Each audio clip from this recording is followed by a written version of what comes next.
우리 고백하겠습니다. 하나님 우리를 기뻐하십니다. 하나님 우리를 축복하십니다. 정말 이 자리에 함께한 여러분 모두를 하나님이 너무나 기뻐하시고 축복하심을 믿고 나아가는 모두가 되시기를 주님의 이름으로 축원합니다. 지난번에 보니까 독초를 캐러 다니는 사람들이 있더라고요. 2, 3m 가까이만 가도 민감하신 분들은 휘청거릴 정도로 강력한 독초를 캐러 다니시는 분들이 있더라고요. 독초는 먹으면 사람이 죽잖아요. 근데 왜 독초를 캐러 다닐까요? 독초가 사람을 죽이는 것이 맞는데 그러한 독초도 잘 쓰면 우리 몸에 좋은 약이 될 수 있기 때문이라는 거예요. 우리 안에 있는 좋지 않은 감정도 마찬가지입니다. 열등감이나 불안, 염려, 이러한 감정들이 결코 좋은 감정은 아니죠. 우리를 죽이는 감정입니다. 그렇지만 이러한 좋지 않은 감정들을 잘 사용하면 오히려 우리의 인생에 좋은 약이 되는 것을 경험할 수가 있어요. 예를 들면 인류의 위대한 성공자들의 인생을 가만히 살펴보면 대부분 많은 경우에 열등감이 많은 사람들이었습니다. 예를 들면 프랑스의 황제 나폴레옹 같은 경우에 여러분 영화나 드라마에서 보면 나폴레옹의 외모가 어때요? 키가 굉장히 작죠. 일반 사람들에 비해서 평균 신장보다 굉장히 작은 것을 볼 수가 있어요. 뿐만 아니라 굉장히 가난한 집 아이였고요. 또 가난하다고 할지라도 뼈대 있는 명문 가문이면 좋은데 코르시카라고 하는 작은 섬마을 동네 출신이었어요. 요즘으로 얘기하면 돈 없고 백 없는 청년이 바로 나폴레옹이었습니다. 이 당시에 돈 없고 백 없는 사람이 성공할 수 있는 유일한 길은 군인이 되는 거였어요.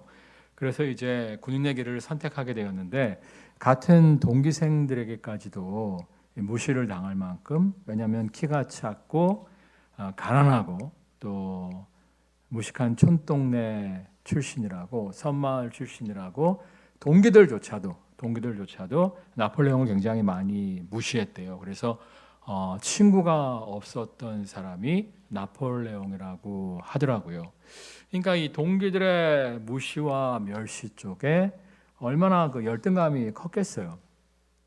근데 그 열등감 속에서 정말 성공에 대한 강렬한 소망을 품고 나아갈 때 그 열등감이 오히려 그에게 에너지가 되어서 프랑스의 위대한 황제가 되게끔 만들어 준 것이죠. 이 불안도 마찬가지입니다. 이 불안은 좋지 않은 거예요. 가끔씩 운동 선수들 가운데 굉장히 실력이 좋은 친구들이 있죠. 연습할 때는 세계 신기록을 갱신할 정도로 실력이 굉장히 좋은데 본 게임만 나가면 불안해서 경기를 망치는 선수들이 종종 있는 것을 볼 수가 있어요. 불안은 굉장히 좋지 않은 건데 또 불안감이 없으면 어떻게 되냐면 노력을 안 하게 되고 내일을 준비하지 않게 된다고 하더라고요. 예를 들면 시험 기간이 한 일주일 남은 거예요. 근데 불안한 마음이 없어. 저번 시험에 망쳤는데 시험 기간이 다가오고 있는데 불안한 마음이 조금도 없어. 그럼 공부해요, 안 해요? 안 하죠. 내일이 시험이에요. 불안한 마음이 조금도 없어요. 그럼 공부해요? 안 하고 게임하다가 다음날 시험을 망치게 되는 거예요.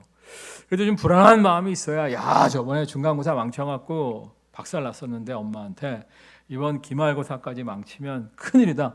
이런 불안감이 있어야 공부를 하게 되는 것이지, 전혀 불안감이 없으면 내일을 준비하지 않게 된다고 하더라고요. 저 같은 것도 마찬가지예요. 제가 여러 번 말씀드렸지만 신학교 처음에 들어갔을 때 정말 다른 동기들은 운동 잘하는데 저는 운동도 못하고 말도 못하고 악기도 잘 다루지 못하고 인간관계도 뭐 지금이야 뭐 사람들을 잘 사깁니다만 그 당시에는 친구도 별로 없었고, 야, 이런 내가 목회를 할 수 있을까? 굉장히 사실은 열등감과 불안이 심했습니다. 정말 운동 잘하고 찬양 잘하고 인간관계 능통하고 말 잘하는 선배들도 현장에 나가면 100명 넘는 목회를 하는 경우가 300명 중에 하나밖에 안 된다는데 그래도 100명은 넘어야 지금 뭔가 교회가 일을 할 수 있다는데 나 같은 놈이 과연 100명 넘는 목회를 할 수 있을까? 이 염려와 불안감 때문에 사실 하나님의 은혜를 더욱더 사모하면서 정말 열심히 했던 것 같아요.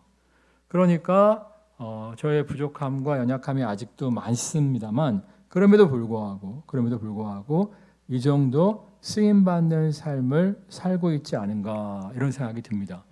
그러니까 여러분 마음속에 있는 여러 가지 좋지 않은 감정들을 무조건 몰아내려고 하지 마세요. 그리고 또 몰아내고 싶어도 몰아낼 수 없어요. 열등감이 쉽게 사라지지 않고요. 염려와 불안이 쉽게 사라지지 않습니다. 이거를 몰아내려고 없애려 하기보다는 이것을 좋은 방향으로 선용함으로 말미암아 여러분의 열등감을, 여러분의 염려를, 여러분의 불안을 오히려 여러분의 인생의 좋은 약으로, 좋은 동력으로 사용할 줄 아는 모두가 되시기를 주님의 이름으로 축원합니다. 오늘 읽은 말씀에 등장하는 요셉도 사실은 마찬가지예요. 우리 5절 말씀 읽겠습니다. 요셉이 꿈을 꾸고 자기 형들에게 말하매 그들이 그를 더욱 미워하였더라. 요셉이 어떤 꿈을 꾸고 자기 형들한테 말을 했죠. 야곱의 12아들 중에서 뒤에서 두 번째, 그러니까 11번째 아들이 요셉이었는데 10명의 형님들한테 자기 꿈을 밤에 자다가 꾼 꿈을 이야기했더니 그들이 그를 더욱 미워하였더라 이렇게 나와 있어요. 그러니까 원래는 이쁨 받았는데 꿈 얘기 잘못했다가 미움 받았다 이 뜻이 아니고 원래도 미워했는데 꿈 얘기하니까 더 미워했다 이런 뜻이에요. 자, 그런데 요셉이 왜 원래부터 미움을 받았을까요? 우리 한번 2절 말씀 읽겠습니다. 2절. 야곱의 조건은 이러하니라. 요셉이 17세 소년으로서 그의 형들과 함께 양을 칠 때에 그의 아버지의 아내들 비라와 실바의 아들들과 더불어 함께 있었더니 그가 그들의 잘못을 아버지에게 말하더라. 그러니까 형제들 가운데 누가 이제 잘못한 일을 행하고 있다면 형제들끼리 서로 권면을 해줄 수가 있죠. 예를 들어서 뭐 누가 이제 뭐 자꾸 도둑질을 한다든지 자꾸 이제 숨어서 마약을 한다든지 그렇다면 지금 뭐 하는 거냐 이렇게 꾸짖고 나무르고 좋은 길로 권면할 수 있어요. 근데 문제는 뭐냐면 형이라면 뭐 첫째나 둘째라면 형제들을 권면할 수 있는데 요셉은 끝에서 두 번째였잖아요. 그러니까 형님들을 직접적으로 권면할 수는 없었겠죠. 엄마한테 이야기해서 엄마가 지혜롭게 형님들을 권면해 주면 좋은데 요셉의 친엄마는 죽었잖아요. 라헬은 죽고 계모들과 살고 있지 않았습니까? 그러니까 요셉의 형님들은 다 계모들의 자식들이었어요. 그러니까 계모들이 자기 편 들겠어요? 자기 자식들인 형님 편 들겠어요? 계모들이 분명히 자기 자식들인 친자식들인 형님들 편 들 거 아니겠습니까? 그러니까 엄마한테도 뭐라고 말을 할 수가 없죠. 그러니까 아버지한테 형님들의 어떤 잘못을 이야기했는데 이때 이제 아버지 야곱이 요셉한테 안 들은 척하면서 지혜롭게 아이들을 야단쳤으면 아들들을 야단쳤으면 좋은데 요셉이 고자질한 것을 이제 형님들이 알 수 있게 야단을 친 것 같아요. 그래갖고 이제 형님들의 미움을 요셉이 받게 됩니다. 근데 이뿐만이 아니에요. 우리 3절 말씀을 읽겠습니다. 요셉은 노년에 얻은 아들이므로 이스라엘이 여러 아들들보다 그를 더 사랑함으로 그를 위하여 채색옷을 지었더니. 이스라엘은 야곱의 다른 이름인데 아무튼 야곱이 여러 아들들보다 요셉을 더 사랑해서 요셉만 채색옷을, 당시에 이제 물감 드리는 기술이 발전하지 않았기 때문에 채색옷은 값이 굉장히 비쌌어요. 요즘으로 얘기하면 명품 중에 명품을 입힌 건데 다른 형제들은 입히지 않고 요셉만 입힌 거예요. 그 이유가 뭐라고요? 노년에 얻은 아들이었기 때문이다. 그러니까 내리사랑이란 말이 있잖아요. 끝에서 두 번째이기도 합니다만 자기가 또 사랑했던 라헬이 낳은 아들이었잖아요. 근데 이제 사랑했던 라헬이 죽으면서 이제 요셉과 베냐민이 남았는데 베냐민은 아직 너무 어려서 뭐 그랬었고 이 요셉을 얼마나 아꼈겠어요. 자신이 사랑했던 여인의 아들이고 또 나이도 어리고 하니까 많이 아낀 거예요. 근데 이렇게 우리가 자녀들 가운데 누군가를 어떠한 이유가 됐던 누군가를 편애하게 되면 가정 안에 꼭 분란이 일어나는 것을 볼 수가 있어요. 그러니까 제 친구 중에서도 이제 큰 형이 서울대를 갔는데 둘째는 그냥 서울에 있는 대학을 갔어요. 그리고 이제 막내는 공부를 좀 못했습니다. 그러니까 이제 부모님이 서울대 법대간 제 친구만 너무 이뻐하는 거예요. 그러니까 이제 막내가 삐뚤어져 나가는 것을 볼 수가 있었는데 나중에 보니까 효도는 또 막내가 하더라고. 신기하네. 그러니까 하여튼 여러분 누가 여러분한테 효도할지 모르니까 너무 막내라고 편애하지 마시고요. 큰아들이라고 편애하지 마시고요. 좀 골고루 사랑해 줄 아는 모두가 되시기를 주님의 이름으로 축원합니다. 그럼에도 불구하고 내리사랑은 내리사랑이에요. 제 친구 중에 이제 3남매가 있는데 막내예요, 막내. 50대 중반인데 그 친구가 그러더라고요. 나는 우리 집에서 영원히 막내야. 그러더라고요.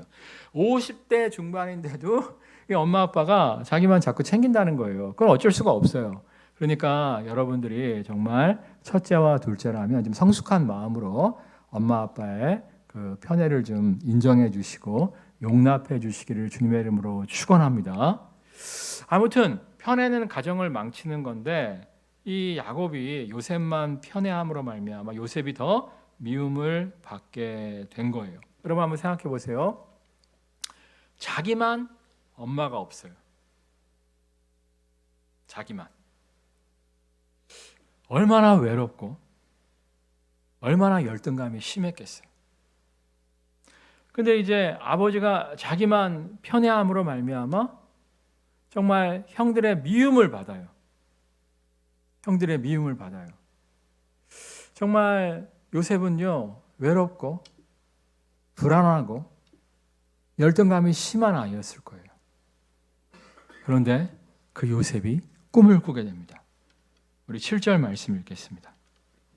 우리가 밭에서 곡식단을 묶더니 내 단은 일어서고 당신들의 단은 내 단을 둘러서서 절하더이다. 그러니까 밭에서 곡식을 베어서 묶었는데 자신이 묶은 단은 똑 서 있고 형님들이 묶은 단이 자신이 묶은 단에 절을 한다는 거예요. 이게 무슨 뜻이냐면 형들의 경배를 받는 인생을 살게끔 된다는 꿈이죠.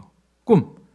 이 꿈을 꾸니까 형님들이 뒤집힌 거예요. 야! 너 끝에서 두 번째면서 우리가 너를 경배하게 된다고?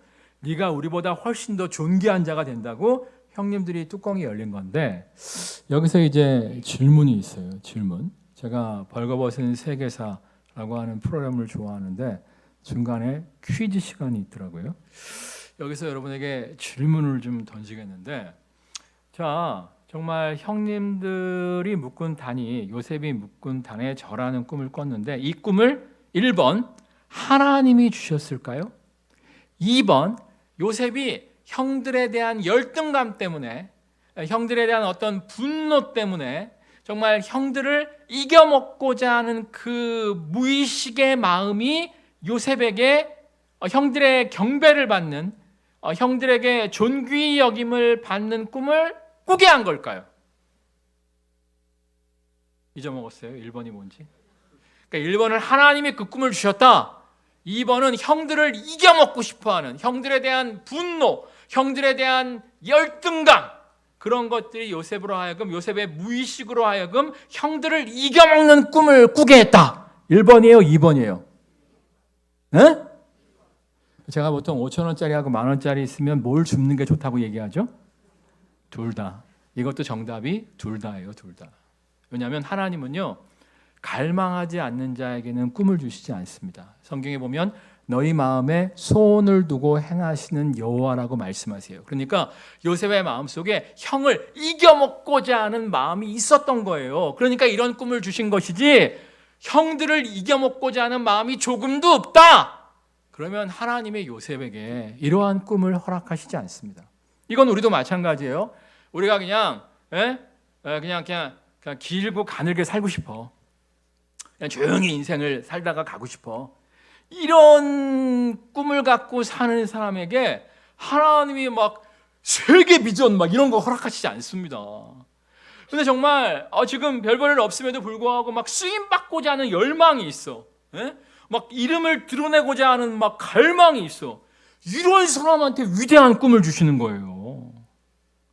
그러니까 여러분들이 괜히 이제 수면제 먹고 하나님 꿈 주세요 하고 주무시지 마시고요. 사실은 제가 어렸을 때 요셉의 본문을 읽고 야 나도 좀 꿈을 꿔야겠단 말이야. 내가 좀 꿈을 꿔갖고 큰 사람이 돼야겠단 말이야. 그래갖고 자주 누워서 잔 적이 있었어요. 근데 제가 잘 꿈을 안 꿔요. 아니, 정확하게 얘기하면 꿈을 기억을 못해요. 사실 우리가 잠을 자게 되면 아무리 뭐 짧은 잠을 잔다 할지라도 뭐 한두 시간 잠을 잔다고 할지라도 서너 개 이상의 꿈을 꾸게 된다고 해요.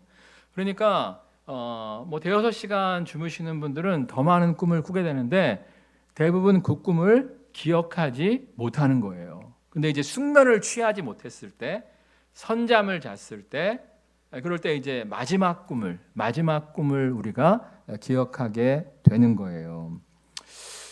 제가 사실은 정말 꿈을 꾸기 위해서 열심히 뭐 노력을 많이 했어요. 막 쓸데없이 막 누워서 자고 막 그랬는데 저는 거의 꿈을 꾸지 않습니다. 어쩌다가 스트레스 엄청나게 많을 때, 엄청 피곤하고 엄청 힘들 때 가끔 꿈을 기억하게 되는데 보통 꿈을 꾸면 군대 다니는 꿈, 아니면 부목인 꿈, 아직도, 아니면 그 친할아버지 친할머니 집에서 사는 꿈. 저는 그게 다 지옥 같았거든요. 그런 꿈이나 꾸지 하나님이 주신 꿈을 한 번도 꾼 적이 없어요. 그래서 고민을 했죠. 야, 내가 정말 요셉처럼 위대한 인생을 살아야 되는데 그러면 어떻게 하면 좋을까? 많이 고민을 했는데 책을 이제 세 권을 만나게 되었어요. 하나는 이제 4차원의 영성이라는 책이었는데 그 책에 보니까 믿음은 바라는 것들의 실상이요 보지 못하는 자들의 증거니 선진들이 이로써 증거를 얻었느니라, 이 말씀을 풀면서 믿음은 마음의 눈을 열어서 먼저 바라보는 거라는 거예요. 바라보라는 거예요. 그러니까 제가 월트 디즈니 얘기했죠. 월트 디즈니가 디즈니 월드의 첫 삽을 뜨기도 전에 이미 그 광야란 벌판에 정말 디즈니 월드가 세워져 있는 것을 꿈꾸고 그리며 기도하며 추진할 때 그것이 현실로 이루어지는 것을 경험할 수 있다고 말씀을 드렸잖아요. 그러니까 믿음은 바로 그런 거예요. 우리가 마음으로 꿈꾸는 거예요. 마음으로 꿈꾸는 거예요. 자, 근데 제가 이제 마음으로 꿈꾸면서 열심히 기도했어요. 마음으로 꿈꾸면서 열심히 기도했는데 기도하다 보니까 느낀 게 뭐냐면 어떤 것은 마음으로 그리면서 기도하잖아요. 그러면 기도하면 기도할수록 그 꿈이 좀 더 선명해지고 그 꿈이 좀 더 구체화되고 하여튼 기도할 때 기도의 문이 열려요. 기도의 문이 열리면서 나중에는 정말 손에 잡히는 것 없고 눈에 보이는 것 없음에도 불구하고 그 꿈이 막 현실로 막 이루어진 것처럼 막 다가올 때가 있어요. 그러면 그건 하나님의 꿈이고요. 시간 문제지 언젠가 성취되는 것을 볼 수가 있더라고요. 예를 들면 제가 이제 그 전 세계 복음화를 위해서 열심히 기도하고 있는데 유럽 지역이 교회가 점점 무너지고 있다. 다시금 유럽에 선교사를 파송해야 된다. 유럽의 복음화를 위해서 다시 일해야 된다. 이야기를 듣고 야, 우리 교회가 동남아시아에만 단기 선교팀을 파송할 것이 아니라 유럽에도 단기 선교팀을 파송해야 된다. 제가 수요예배인가 금요심야 시간에 한번 이야기를 했어요. 그리고 이제 동기들한테도 얘기를 했는데 야, 동남아 단기 선교팀 보내는 것도 힘든데 무슨 유럽의 선교팀을 보내 이랬었거든요.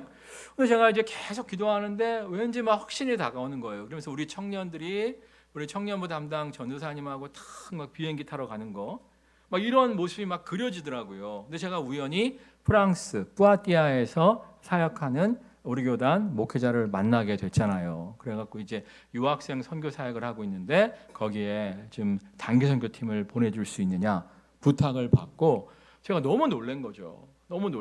그래서 그 부탁을 받고 우리가 1년인가 1년 6개월 동안 준비하고 팀을 파송했어요. 계속 기도하고 있었는데 계속 기도하면서 무슨 꿈을 또 그렸냐면 보통 이제 단기 선교 가면 마지막 날은 돌아오는 길에 뒤풀이를 해요. 애들이 고생했으니까 뒤풀이를 좀 하는데 내가 기도하면서 무슨 기도를 했냐면 뒤풀이를 어떻게 하냐면 돌아오는 길에 비행기 타기 전에 프랑스의 유명한 박물관이 무슨 박물관이죠? 르브르 박물관에 딱 가갖고 거기서 제일 유명한 그림이 뭐죠? 화장지 이름 모나리자. 모나리자 앞에서 우리 아이들이 기념사진을 찍는 장면을 상상하면서 기도를 했어요. 나중에는 막 그게 막 현실로 느껴지더라고. 막 우와 이게 모나리자야? 하나도 안 이쁜데 왜 비싸지? 막 애들이 막 그런 이야기까지 하는 장면이 막 기도하는데 막 그려지는 거예요. 이걸 내가 누구한테 얘기했더니 그 목사님이 이제 루브르 갔다 왔거든요. 나 목사 모나리자 앞에 사람이 얼마나 많은 줄 알아? 에? 그 목사님이 약간 과장을 심어서 얘기했겠죠. 200m 밖에서 쌍안경으로 봐야 돼. 그건 약간 과장일 거예요. 그 정도로 사람들이 언제나 붐빈다는 거예요. 근데 내가 기도를 하면 이상하게 우리 아이들이 막 모나리자 앞에서 사진 찍는 모습이 막 느껴지는 거예요. 근데 우리 아이들이 돌아오는 날 프랑스에 십몇 년 만에 폭설이 내렸잖아요. 우리가 봤을 때는 요 정도밖에 안 되는 건데 프랑스 사람들은 십몇 년 만에 폭설이라고 아무도 안 나와갖고 루브르 박물관이 십몇 년 만에 텅 비어갖고 우리 애들만 모나리자 앞에서 놀다가 왔다는 거 아니에요. 놀래지도 않아. 나는요 그 이야기를 듣고 막 전율이 오더라고요. 와 어떻게 내 마음속에서 본 모습 그대로 그렇게 성취될 수가 있을까?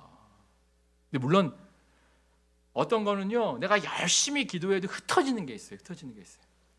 하나님 정말 막 그림을 막 그려요. 그리고 막 그렇게 하는데도 기도하면 이게 모이지 않고 흩어지고 자꾸 딴 기도 나오는 게 있어요. 그건 하나님이 원하시는 소망이 아닌 거예요. 그러니까 여러분들이 정말 너희 마음에 소원을 두고 행하시는 여호와라고 말씀하셨으니까 여러분이 정말 꿈을 꾸면서 여러분 마음속으로 그림을 그리면서 믿음은 바라는 것들의 실상이요 보지 못하는 것들의 증거라고 하셨으니까 여러분이 먼저 믿음의 눈을 떠서 그림을 그리면서 마음속으로 그림을 그리면서 기도를 하세요. 그럼 하나님이 기뻐하시는 꿈이면 점점 더 확실해지고요. 아니면 흩어지는 것을 경험할 수 있을 겁니다. 흩어지는 건 붙잡으려고 하지 마시고요. 점점 더 선명하게 해주시는 꿈은 그 꿈을 붙잡고 나아가면 되는 거죠. 그러니까 예를 들면 이제 결혼도 마찬가지예요. 제가 여러 번 말씀드렸다시피 저희 작은 아버지가 그때는 삼촌이었는데 결혼하기 전이라 저에게 덕담을 해주셨죠. 너는 행복한 가정을 꾸리기는 어려울 거야.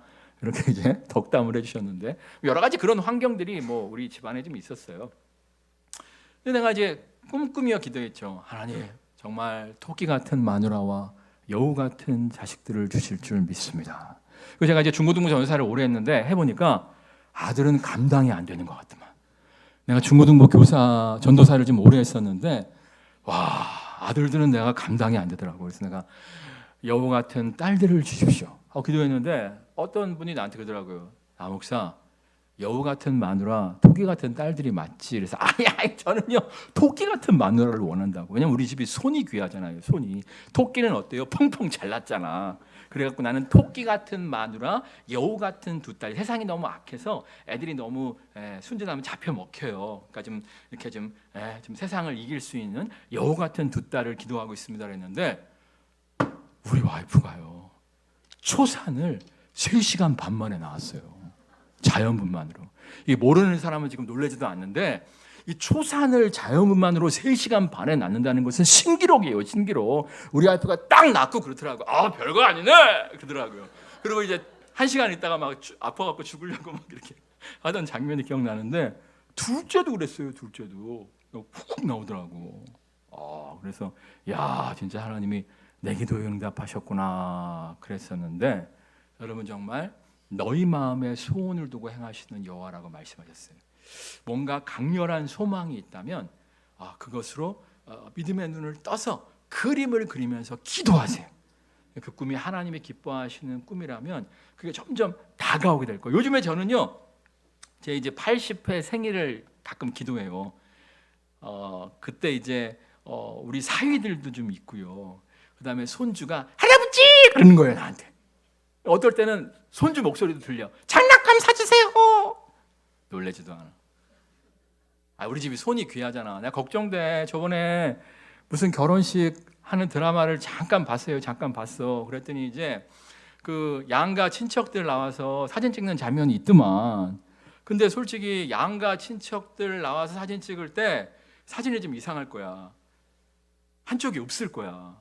왜냐하면 우리 집이 나하고 우리 와이프하고 우리 아버지밖에 없어요. 우리 딸들하고 우리 집안이 너무 없어. 그래서 내가 그 손 많은 거를 내가 부러워하거든요. 그래서 나는 지금부터 내 80회 생일날 할아버지! 이걸 내가 꿈꾼다니까.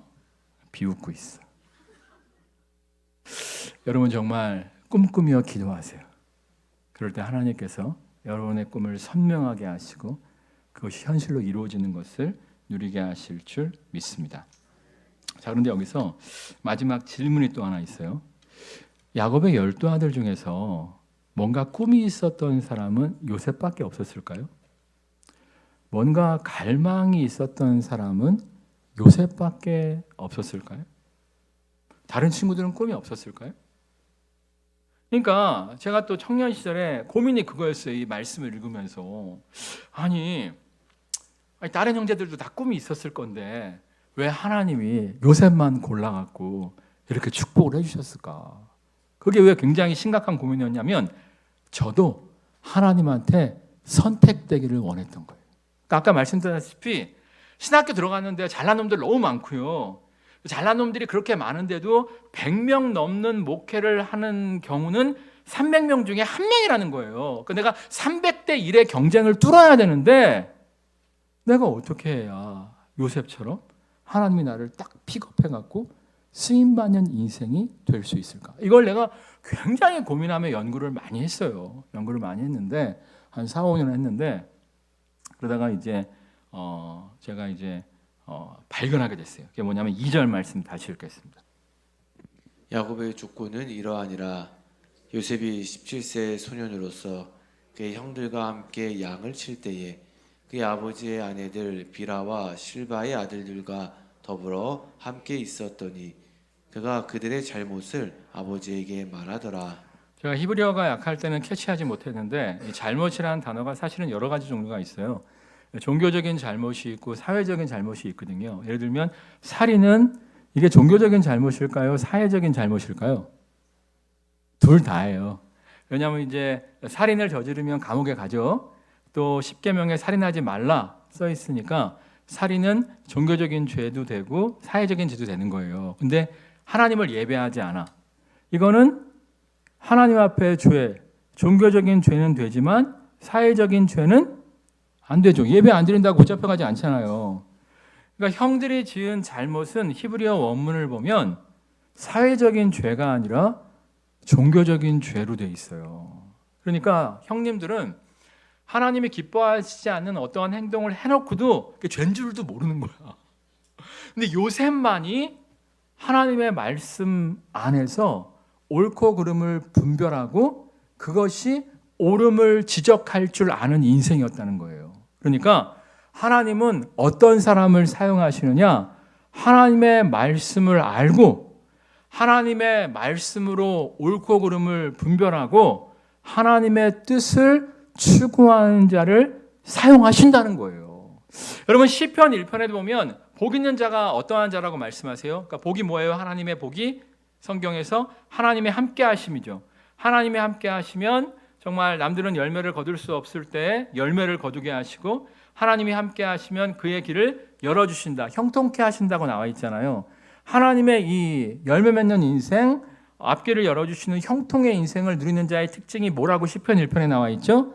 주야로 여호와의 말씀을 묵상하는 자로다. 그러니까 제가 이걸 깨닫고 원래도 말씀 묵상을 매일마다 했습니다만 말씀 묵상을 더 열심히 하기 시작했어요.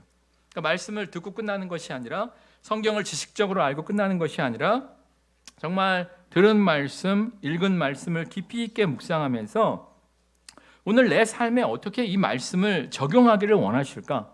이 말씀을 어떻게 실천하기를 원하실까? 정말 말씀에 순종하는 삶을 정말 전심전력으로 추구해 왔습니다.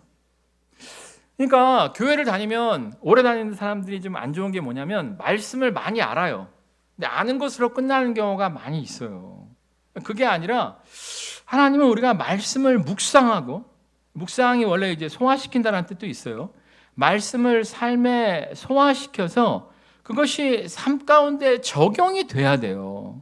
그래서 제가 정말 말씀을 묵상하고 매일매일 삶에 그 말씀에 순종하는 삶을 살기 위해서 몸부림쳤었고 지금도 치고 있습니다. 그러니까 이상하게 하나님께서 제 길을 열어주시는 것을 경험하게 돼요. 이번에 서술아 프로젝트도 마찬가지입니다. 제가 이제 우리 교회가 개척 초반부터 북한을 돕고 있었고요. 그 다음에 제가 언젠가부터 크리스찬 대안학교를 짓고 싶은 마음이 생겼었죠. 기도하는데 이 두 가지 비전이 하나로 뭉쳐지면서 북한 서술아 지역에 교실과 강당을 짓고 주중에는 대안학교를 운영하면서 주말에는 그곳에서 예배하고 하나님 말씀을 가르치는 교회로 쓰고자 하는 비전을 저에게 허락해 주셨죠. 그래서 이제 그것을 선포하며 우리 모두의 비전이 되었는데, 하여튼 그 비전을 위해서 이렇게 기도하고 있는데 이번에 우리 교단에 북한 선교위원회라고 있어요. 그러니까 우리 교단에 큰 위원회가 3개가 있는데, 하나는 국내 선교위원회, 하나는 해외 선교위원회, 또 하나는 북한 선교위원회가 있습니다. 이번에 북한 선교위원회에서 저한테 부서기의 역할을 감당해 달라고 하는 거예요.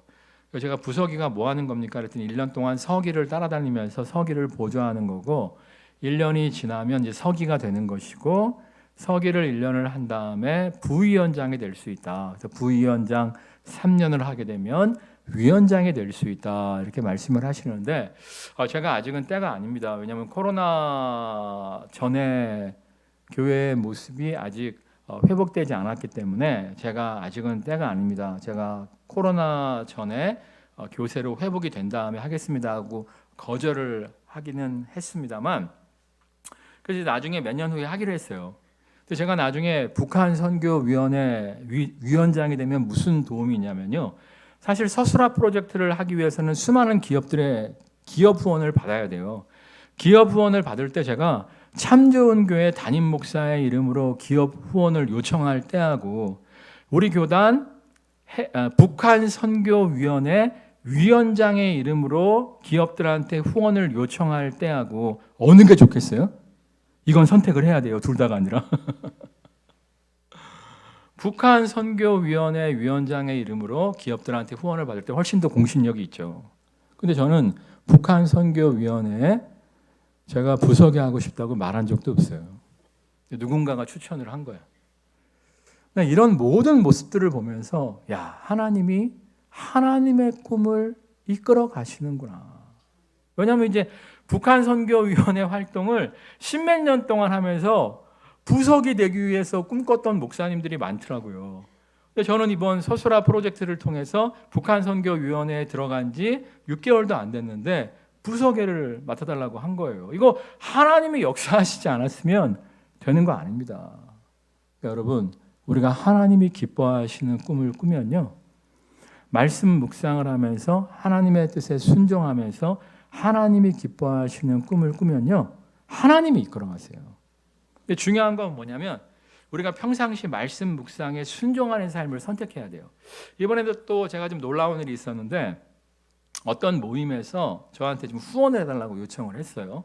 근데 내가 생각해보니까 이게 전도하는 모임도 아니고 선교하는 모임도 아니고 내가 그 모임에 관여가 되어 있지도 않고 왜 나한테 쓸데없이 도움을 요청하는가, 그런 생각이 들더라고요. 그래갖고 내가 친구한테도 야, 내가 그 모임에 왜 후원을 해야 돼? 응? 선교하는 모임도 아니고 전도하는 모임도 아니고 내가 그 모임을 다니지도 않는데 왜 나한테 후원해달라고 그래? 친구한테 분명히 얘기했어요. 우리 와이프한테도 그렇게 얘기를 했어요. 저 사람들 되게 웃긴단 말이야. 나 잘 알지도 못하면서 우리 교회 좀 탄탄하다고 왜 후원해달라고 하냐? 이렇게 와이프한테 얘기를 했거든요. 제가 이제 말씀을 쭉 읽으면서 묵상을 하는데 재수없게 그날 말씀이 뭐였냐면 겉옷을 달라 하면 속옷까지 벗어주고 오리를 같이 걸어가 달라고 하면 십리를 걸어가라 그 말씀이었어요. 그래갖고 이건 뭐 선교도 아니고 전도도 아니니까 우리 교회 뭐 선교원금을 사용할 수는 없고 제 사비에서 이제 얼마를 좀 보내줬어요. 그리고 엄청 아까워하고 있었어요. 근데 어디서 연락이 온 거야. 그래서 아니 저를 어떻게 아시고 연락을 하셨습니까? 거기는 내가 좀 관계를 맺고 싶은 그룹이거든요. 그랬더니 내가 이번에 억지로 후원한 그 그룹에서 2명이나 나를 추천했다는 거예요. 그러니까 이게 너무 놀라운 게 나는 진짜 하고 싶지 않았는데 재수 없이 그 말씀이라서 그날따라 말씀에 순종한 건데 내가 정말 원했던 근데 내가 어떻게 끈이 없어서 어떻게 안 됐던 그 모임에 초청을 제가 받게 된 거예요. 그러니까 여러분 정말 말씀에 순종하세요. 꿈이 없는 사람은 없습니다. 꿈을 갖고 기도하지 않는 사람도 별로 없을 거예요. 근데 왜 우리의 꿈이 온전히 성취될 수 없느냐? 우리가 말씀에 순복하는 삶을 살지 않기 때문입니다. 말씀에 순종하면서 기도하면서 꿈을 꾸세요. 하나님이 기뻐하시는 꿈이라면 더욱더 선명하게 하시고 그 꿈을 허락하여 주실 줄 믿습니다. 찬양하겠습니다.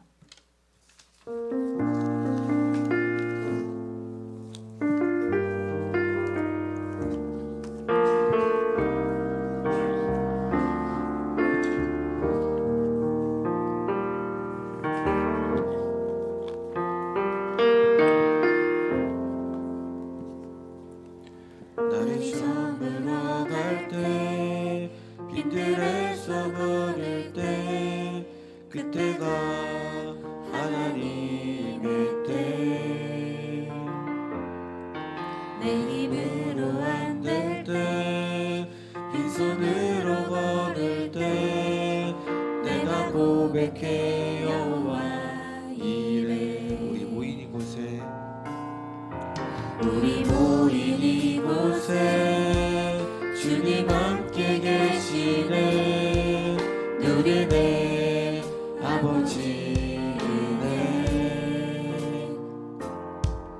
적은 떡과 물고기 내 모든 걸 드릴 때 모두 고백해 여호와 이래 주가 일하시네 주가 일하시네 주께 아끼지 않는 자에게 주가 일하시네 주가 일하시네 신뢰하면 없는 나에게 주가 일하시네 주가 일하시네 주께 아끼지 않는 자에게 주가 일하시네 주가 일하시네 신뢰하면 없는 자에게 신뢰하면 없는 자에게 하나님은 말씀 가운데 우리에게 꿈을 주시고 그 꿈의 길로 우리를 인도하길 원하십니다. 근데 문제는 우리의 고집이 너무 셉니다. 우리의 계획과 우리의 고집 때문에 하나님의 인도하심을 따를 수 없습니다.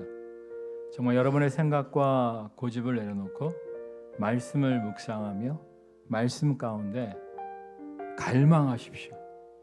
소망하십시오. 꿈꾸며 기도하십시오.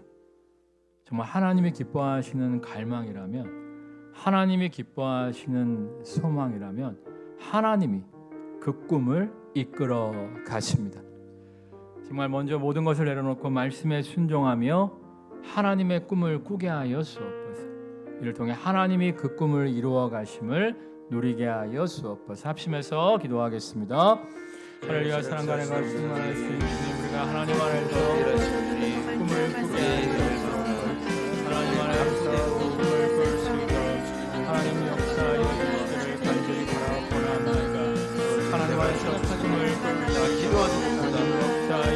놀랍게 이루시고 하나님 응답하시고 안에서 그 꿈을 우리 가운데 능력을 하나님 역사 능히 하실 수 있게 하나님 모든 걸 나아감으로 말미암아 하나님의 꿈을 이루어주심을 경험하게 하여 주시옵소서. 하나님 안에서 하나님께서 이루어가시는 꿈을 꾸게 하여 주시옵소서. 그 꿈에 성취되는 모두가 될 수 있도록 하나님 역사하시옵소서. 하나님 안에서 꿈을 꾸게 하시고 하나님 그 꿈을 이루어주시고 경험하는 모두가 될 수 있도록 성령 하나님 역사하여 주시기를 간절히 바라옵고나옵니다. 사랑과 은혜가 충만하신 주님, 우리의 생각과 계획을 내놓고 하나님의 말씀을 깊이 있게 묵상하며 하나님의 말씀 가운데 하나님의 꿈을 꾸게 하여 주옵소서. 정말 기도하며 하나님의 꿈을 그림으로 말미암아 그 꿈을 더욱더 분명하게 하시고 그 꿈을 더욱더 확실하게 하시고 그 꿈을 현실로 바꾸어 주시는 하나님을 경험케 하여 주옵소서.